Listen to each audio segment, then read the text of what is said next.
Yai, ini tetangga saya, dia rajin sholat ke masjid, tapi kelakuannya jauh dari contoh akhlakul karimah. Mulutnya marah-marah, pelit, gampang tersinggung. Padahal rajin ibadah Yai. Itu tetangga sebelahnya nggak pernah sholat, tapi baik, ramah, sopan, dermawan. Menurut Yai gimana nih? Mana yang jelek? Tidak ada yang lebih pahit dari berharapnya hati kepada Allah. Allahumma aftah lana hikmataka ya Allah.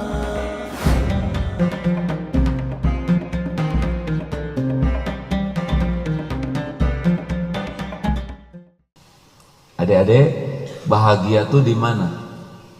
Di pikiran, di tubuh, di hati. Di hati. Ada orang yang miskin tapi hatinya bahagia. Ada orang yang kaya raya tapi belum tentu bahagia. Benar? Pertanyaannya, di hati yang seperti apa orang bisa bahagia? Ini penting nih deh. Adik-adik pasti nanti nyari kebahagiaan. Ada di sini pun belum tentu bahagia. Padahal tempat enak, udara sejuk, lapang, kawan-kawan di sini baik-baik. Insya Allah diajari kebenaran, waktu ibadah diingatkan, belum tentu bahagia. Bahagia itu mau tahu tidak di mana? Ala bidzikrillah tatmainnul qulub. Jadi kalau orang ingin berubah harus diawali dengan hati. Hati yang bagaimana? Hati yang paling banyak dipenuhi ingat kepada Allah. Apa cirinya orang yang hatinya banyak zikir? Dua cirinya. Satu, patuh. Dua, pasrah. Ulangi. Itu penampakannya. Nah, jadi kalau ingin tahu di mana letaknya bahagia, diyakin ke Allah. Apa ciri orang yang yakin? Senantiasa berzikir. Apa ciri orang yang senantiasa berzikir? Senang mematuhi. Jadi bahagia itu ada pada perintah Allah. Jadi sebetulnya kalau Allah kita nyuruh sholat, itu pada sholat ada bahagia. Kalau Allah nyuruh kita baca Quran, di sana ada bahagia. Kalau Allah menyuruh kita nolong orang, di sana ada bahagia.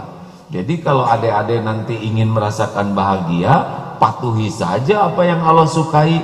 Allah lah yang paling tahu bagaimana kita bahagia, dan Allah yang bisa memberikan bahagia, dan bahagia itu diberikan pada kepatuhan pada perintah Allah.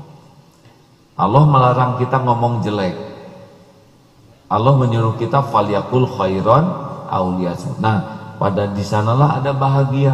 Jadi orang yang ngomong jelek terus tidak ada bahagia. La taghdab walakal jannah. Jangan marah-marah, bagimu surga. Artinya tidak ada bahagia bagi orang yang pemarah.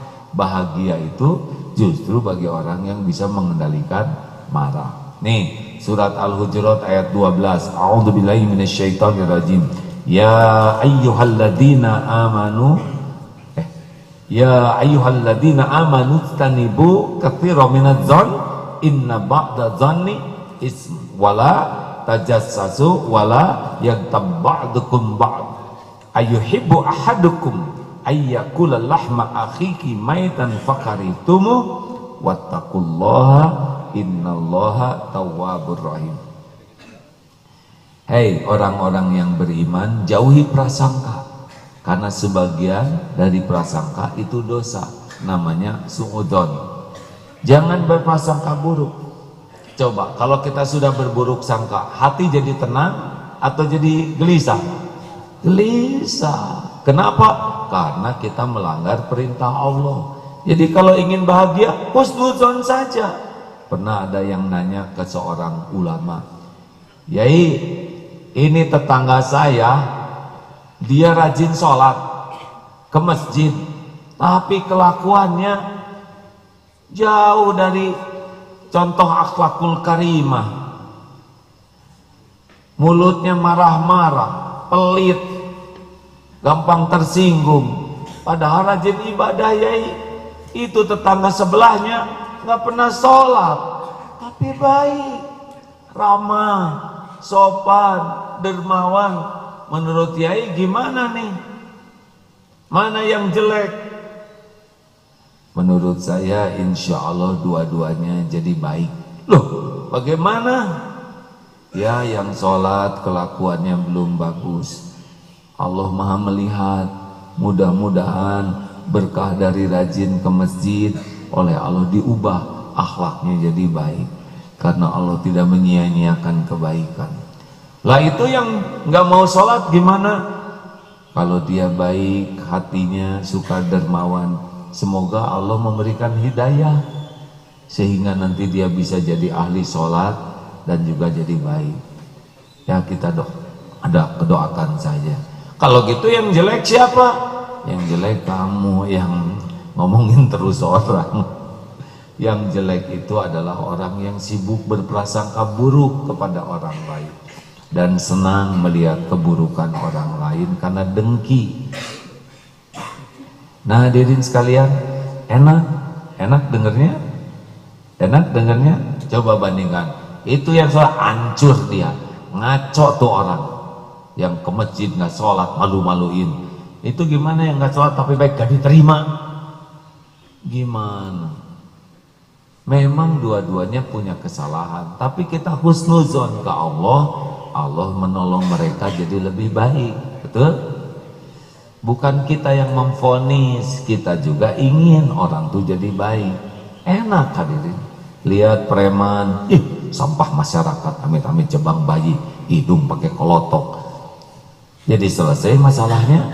Tidak. Duh, mudah-mudahan ini ibunya melahirkan pasti ingin punya anak yang soleh.